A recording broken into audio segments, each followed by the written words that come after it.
जंगल के रास्ते से होते हुए इंडियन आर्मी के 20 जवान अपनी जगह की अदला बदली कर रहे थे।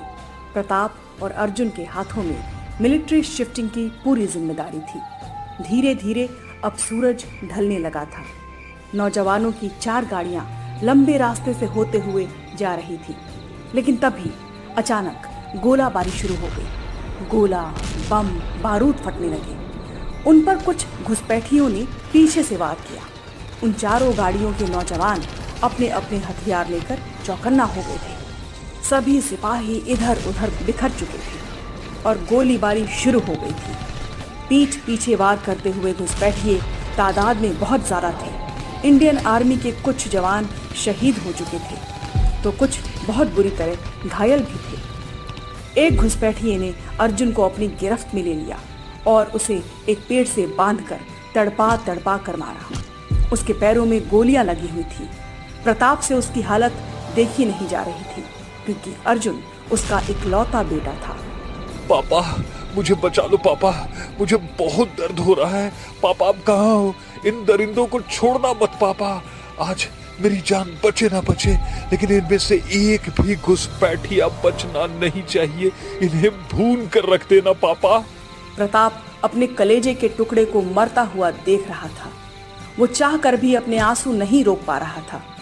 धीरे धीरे अर्जुन तड़पते हुए शहीद हो जाता है और अर्जुन के मरने के बाद घुसपैठिए अंदर जाने लगते हैं। लेकिन तभी प्रताप उन लोगों पर कुछ जवानों के साथ बुरी तरह हमला करता है। प्रताप की आंखों में खून सवार था। उसने एक एक घुसपैठिए को अपनी बंदूक की गोलियों से छलनी कर दिया। प्रताप अर्जुन के पास जाता है और रो रो के बोलता है, मेरा बहादुर बेटा मेरे साथ नहीं रहा, मुझे छोड़कर चला गया। वापस आ जा बेटा, वापस आ जा। प्रताप इतना कह ही रहा था कि अर्जुन की आत्मा उसके शरीर से निकलकर प्रताप के सामने खड़ी हो जाती है और उससे बोलती है, पापा मैं आपको छोड़कर कहीं नहीं गया, मैं हमेशा आपके साथ हूँ। पापा मैंने घुसपैठियों की बातें सुनी।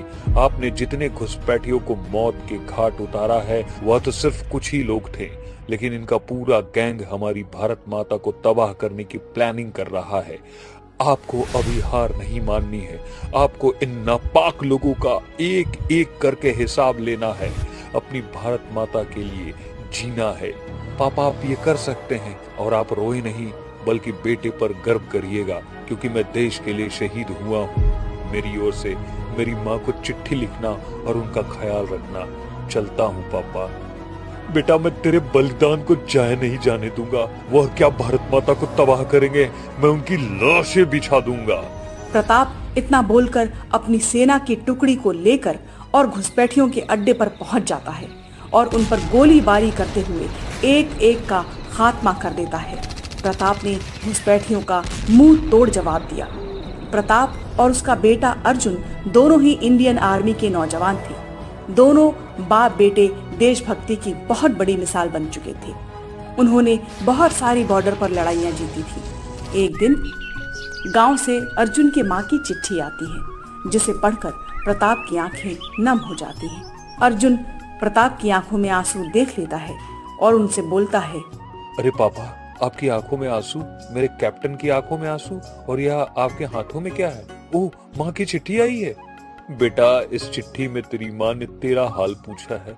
वह मुझसे शिकायत करते हुए बोल रही है। अरे पापा आप कुछ दिनों की छुट्टी लेकर माँ से मिलाओ, माँ आपको देखकर बहुत खुश हो जाएगी। बेटा मैं तेरी माँ की हालत समझ सकता हूँ, लेकिन तुझे तो पता ही है कि अभी मिलिट्री टीम को मेरी कितनी जरूरत है। प्रताप इतना बोल ही रहा होता है कि तभी हेडक्वार्टर पर फोन आता है कि उसे मिलिट्री शिफ्टिंग की जिम्मेदारी दी गई है। प्रताप और अर्जुन दोनों ऑर्डर सुनते ही अपने हथियार लेकर निकल पड़ते हैं। अर्जुन सभी मिलिट्री ऑफिसर को एक जगह इकट्ठा करता है और ये सूचना देता है कि थोड़ी देर बाद सभी ऑफिसर अपना अपना सामान और हथियार पैक करके गाड़ियों में सामान लोड करेंगे। वो गाड़ियां जंगल के रास्ते से होते हुए जा रही थी, लेकिन उसके बाद जो हुआ वो बहुत ही दर्दनाक था। आर्मी के कुछ जवान अर्जुन का मृत शरीर गंगा के सामने रख रहे होते हैं।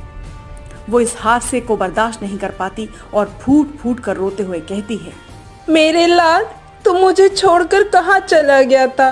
तूने मुझसे वादा किया था कि तुम मुझसे मिलने आएगा। तुझे सिर्फ अपने भारत माता से प्यार है, तो अपनी माँ को भूल गया। अर्जुन की आत्मा अपनी माँ की बातें सुनकर बहुत रोता है और अपनी माँ के सामने आ जाता है। अर्जुन की आत्मा को देखकर गंगा उसे गले लगाने के लिए दौड़ पड़ती है, लेकिन वो उसे सिर्फ देख और सुन सकती है। अर्जुन गंगा से कहता है, माँ, आप मुझे छू नहीं सकती, लेकिन देख और सुन सकती हो। माँ, हिम्मत से काम लो, मैं आपको छोड़कर कहीं नहीं गया, मैं हमेशा आपके साथ हूँ। आप जब मुझे याद करोगे, मैं आपको सामने ही मिलूंगा। इतना बोलकर अर्जुन वहां से गायब हो जाता है। गंगा उसे देखकर अपने आप को तसल्ली देती है। गंगा को उस पर नाज होता है। गंगा उसके शव पर आंचल उड़ाकर उसे श्रद्धांजलि देती है।